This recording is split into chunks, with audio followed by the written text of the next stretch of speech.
دنیا کے 7 عجوبوں میں سے ایک جو اپنی تعمیر کے 4500 سال بعد بھی زمین پر سینہ تان کر کھڑا ہے، جس نے ان 4500 سالوں میں 50 ڈگری سیلسیس کی چلچلاتی دھوپ بھی دیکھی ہے اور طوفان و باد و باران کا سامنا بھی کیا۔ موسلا دھار بارشیں بھی اس کا کچھ نہ بگاڑ سکیں اور بہت بڑے بڑے زلزلے بھی اس کی ایک اینٹ بھی نہ گرا سکے۔ یہ ہے دی گریٹ پیرامڈ آف گیزا۔ تو ناظرین، آئیے چل کر دیکھتے ہیں ان پیرامڈز کے بارے میں بہت ساری دلچسپ مسٹریز اور چونکا دینے والے حقائق۔ ان پیرامڈز نے 3500 سالوں تک دنیا کی سب سے بلند تعمیر اور عمارت کا مقام اپنے پاس رکھا، جو 147 میٹر کی بلندی اور 230 میٹر کی لمبائی کے ساتھ 13 ایکڑ پر پھیلا ہوا ہے، جس میں 9 فٹ بال کے گراؤنڈز آرام سے بنائے جا سکتے ہیں۔ ایک اندازے کے مطابق ان کی تعمیر خوفو فیرو کے زمانے میں 2550 قبل از مسیح میں رکھی گئی تھی۔ یہ پیرامڈز مصر میں دریائے نیل کے کنارے تعمیر کیے گئے تھے۔ اس زمانے کے دستور کے مطابق مرنے کے بعد لاش کو بہت سے مثالیں لگا کر حنوط کر لیا جاتا تھا اور پھر پتھر کے تابوت میں رکھ کر اس حنوط شدہ ممی کو محفوظ بنا لیا جاتا۔ مصر کے بہت سے مقبروں اور پیرامڈز میں دفن شدہ خزانہ اور ممی کے آثار ملے ہیں، جو اس چیز کا ثبوت فراہم کرتے ہیں کہ پیرامڈز کو مقبروں کے طور پر استعمال کیا جاتا تھا۔ اگر ہم دی گریٹ پیرامڈ آف گیزا کی بات کریں تو اس میں اب تک کی جانے والی تحقیق سے یہ بات ثابت نہیں ہو سکی، تو لوگ بہت سے مختلف تھیوریز پر یقین کرنے لگے۔ تو ناظرین، آج تک کی جانے والی تحقیق میں ہم اس بات تک پہنچ پائے ہیں کہ یہ اہرام قدیم مصری فرعونوں کے مقبرے ہوا کرتے تھے۔ یہ فرعون خود کو خدا کا درجہ دیتے تھے اور مرنے کے بعد کی زندگی کے لیے اپنے لیے بہت ساری شاندار پیرامڈز تعمیر کروا لیا کرتے تھے، تاکہ مرنے کے بعد کی زندگی کو آرام و سکون سے جی سکیں۔ اس کے لیے وہ اپنے ساتھ بہت سارا خزانہ، جولریز، فرنیچرز، کپڑے اور بہت ساری دوسری قیمتی اشیاء رکھ لیتے تھے، تاکہ مرنے کے بعد کی زندگی میں وہ کسی نقصان میں نہ رہیں۔ آج کے دور میں ہم جتنا زیادہ جاننے کی کوشش کرتے ہیں، اس میں اتنا الجھتے جاتے ہیں۔ اس بات میں کوئی شک نہیں ہے کہ مصر ان گنت مسٹری سے بھرا ہوا ہے، جس کو آج تک سائنسدان جاننے کی کوشش کر رہے ہیں، جن میں سب سے بڑی مسٹری یہ ہے کہ اہرام مصر کو کیسے تعمیر کیا گیا تھا اور ان سے کیا مقاصد حاصل کیے جانے تھے۔ یہ مقبرے اتنے شاندار تعمیر کیے گئے ہیں کہ آج کے دور میں بھی کرینوں، بلڈوزرز اور دوسری بہت ساری بھاری مشینوں کی مدد سے اہرام مصر جیسا شاہکار تعمیر کرنا ممکن نہیں۔ تو ناظرین، اس زمانے کے دستور کے مطابق مرنے کے بعد لاش کو بہت سے مثالیں لگا کر حنوط کر لیا جاتا تھا اور پھر پتھر کے تابوت میں اس حنوط شدہ ممی کو رکھ کر محفوظ بنا لیا جاتا۔ مصر کے بہت سے مقبروں اور پیرامڈز میں دفن شدہ خزانہ اور ممی کے آثار ملے ہیں، جو اس چیز کا ثبوت فراہم کرتے ہیں کہ پیرامڈز کو مقبروں کے طور پر استعمال کیا جاتا تھا۔ اگر ہم دی گریٹ پیرامڈ آف گیزا کی بات کریں تو اس میں اب تک کی جانے والی تحقیق سے یہ بات ثابت نہیں ہو سکی، تو لوگ مختلف تھیوریز پر یقین کرنے لگے۔ تو ناظرین، کچھ لوگوں کے خیال کے مطابق جب نپولین نے مصر پر قبضہ کیا، اس وقت وہ فیرو خوفو کے تابوت تک پہنچ گیا تھا، تو اس نے وہاں موجود سارا خزانہ لوٹ لیا اور فیرو خوفو کی ممی کو نکال کر دور کہیں ریت میں دفن کر دیا۔ جبکہ جو لوگ اس بات پہ یقین نہیں رکھتے، ان کی اپنی تھیوریز ہیں۔ ان کے مطابق دی گریٹ پیرامڈ آف گیزا کبھی مقبرے کے طور پر استعمال ہی نہیں ہوا۔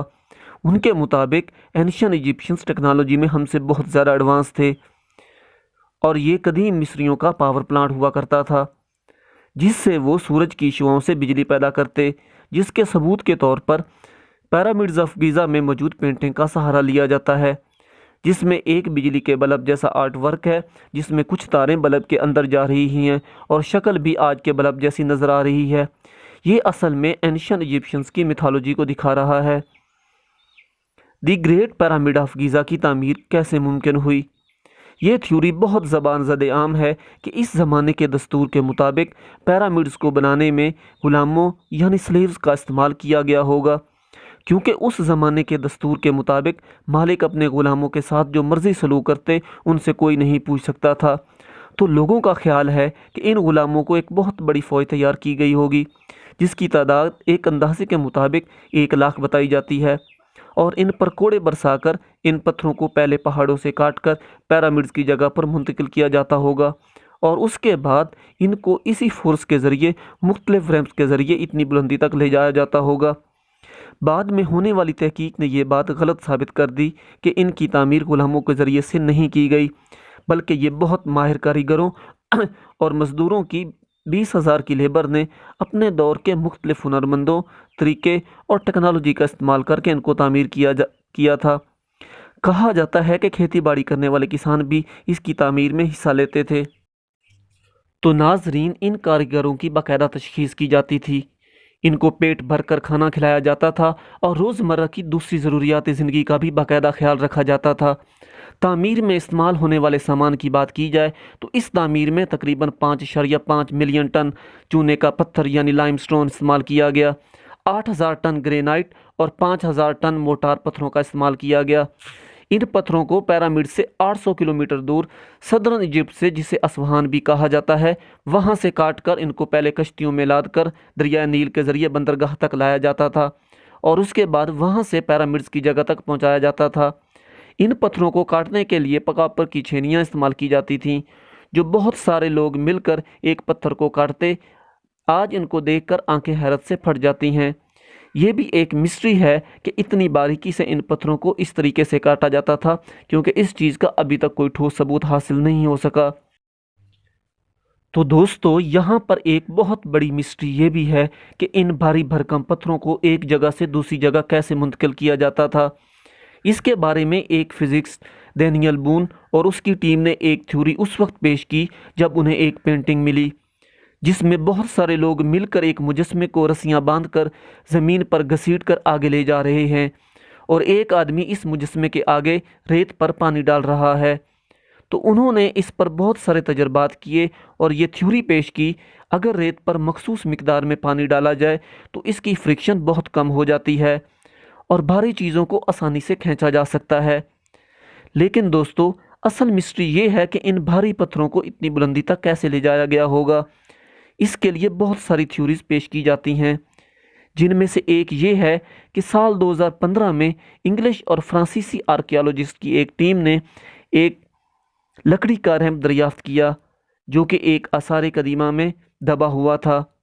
سائنسدانوں کا خیال ہے سال 2014 میں جوزف ویسٹ نے ایک تھیوری پیش کی جس کے مطابق ایک پیرامڈز کے ساتھ ریمپ بنایا گیا ہوگا اور اس ریمپ کے دونوں کناروں پر لکڑی کے پشتے لگا کر اس کو کچھ اس طرح سے رسیاں لگا کر کھینچا گیا ہوگا کہ پتھر آہستہ آہستہ اوپر کی جانب سرکنا شروع ہو گیا ہوگا۔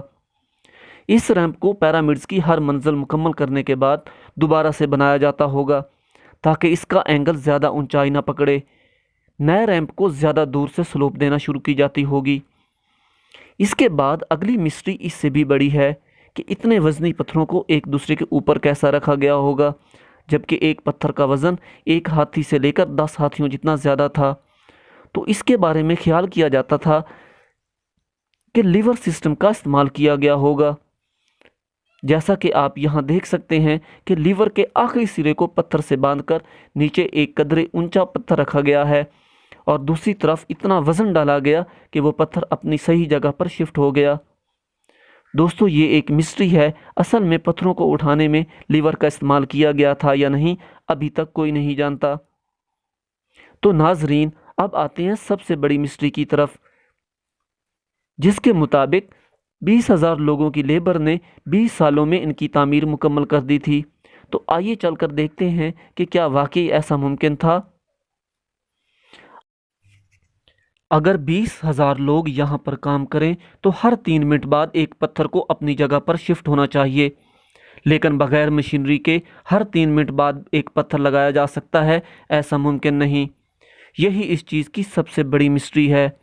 جو تھیوریز ہم نے اوپر دیکھی ہیں یہ سننے میں بہت ٹھیک اور پرفیکٹ لگتی ہیں، مگر کیا ایسا پریکٹیکل ممکن ہے؟ ہرگز نہیں۔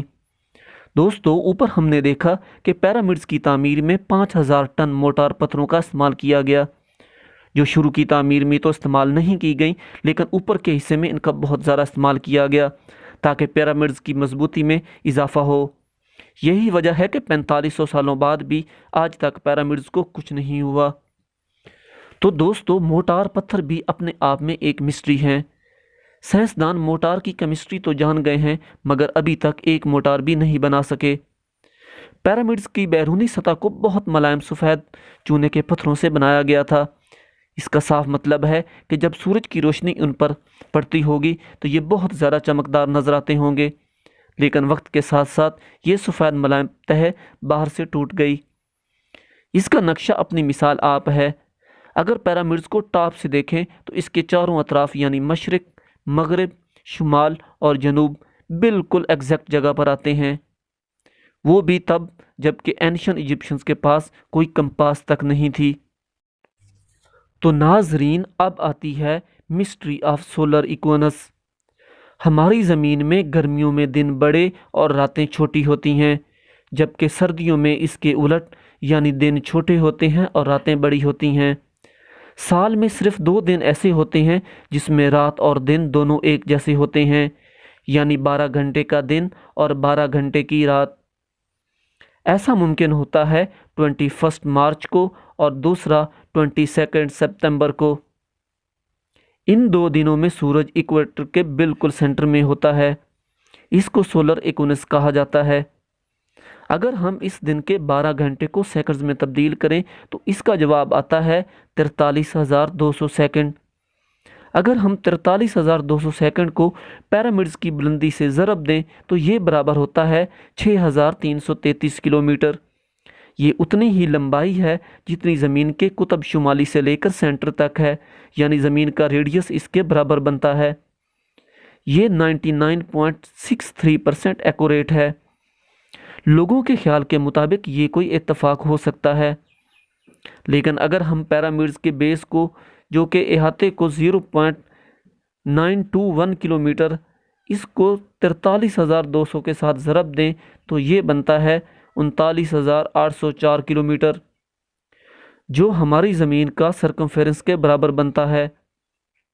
یہ بھی 99.9% ایکوریٹ ہے، جو کہ ہر دفعہ اتفاق ہونے کی نفی کرتا ہے۔